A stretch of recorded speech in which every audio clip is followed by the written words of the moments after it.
Good morning, children. Today we are going to see biology, chapter 7, getting to know plants. Already we have seen two parts of the plant, that is your stem and leaves.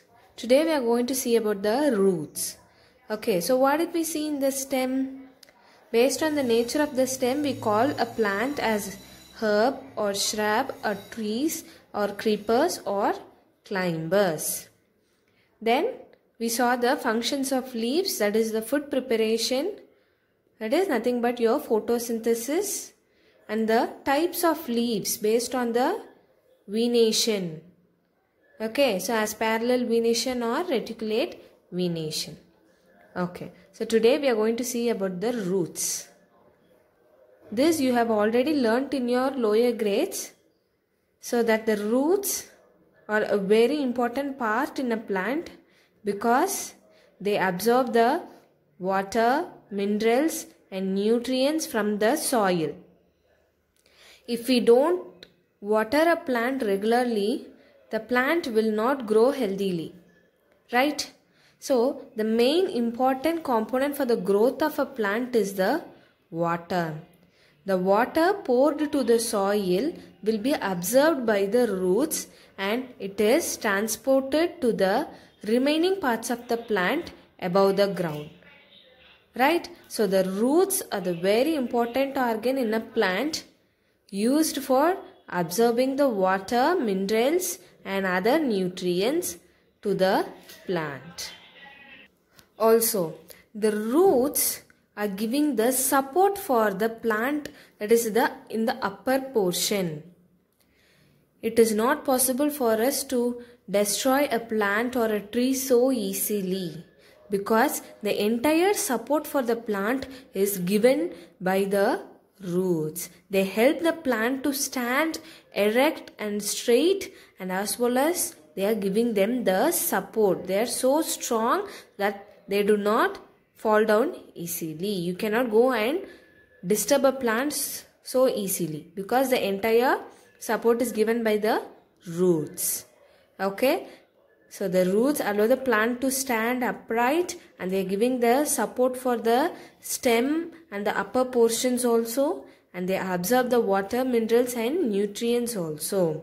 The roots will have the root hairs. Can you see the small roots here coming as branches? That small root hairs, the small roots are called as root hairs. They absorb the water, minerals and nutrients. They are going to absorb and make it to be distributed to the remaining parts. Clear? Then we eat the roots of the plant also. Example, carrot, radish and beetroot, sweet potato. All these plants or the foods which we eat are seen in the roots only. So that is why roots of the plant is also edible. Okay. So in a carrot, beetroot, sweet potato and radish, they are all grown in the roots of the plant and we choose them as eatables. Clear, children? Like your leaves and stem, we had the classifications. Yes, based on the stem only we we tell the name of a plant as a herb or shrub or creeper or climbers. Based on the venation, we can tell the leaves as parallel venation or reticulate venation. Isn't it? So similar way, your roots are also having classifications. That is your taproot and fibrous root. See here, this is a example of a taproot. In a taproot, you will have a main central root running deep into the soil, and from this main root you will have the branches. Okay, so the main root is the center line, the center root, and the remaining branched roots are called by the name lateral roots. Is it visible? Okay. So this is the main root and this is the lateral roots. The other branches are lateral roots. and you will have a central root called the main root. So taproot system is seen in plants like bean and balsam. Understood? So this is how a taproot of a plant looks like. The second type is your fibrous root.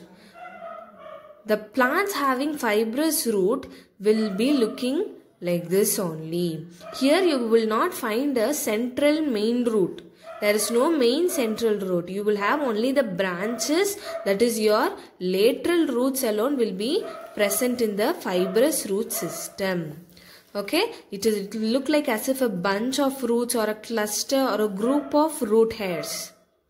So that is called as your lateral roots alone will be present. There is no main root in the fibrous root system. This is the only difference between taproot system and fibrous root system. So where do we find fibrous root system?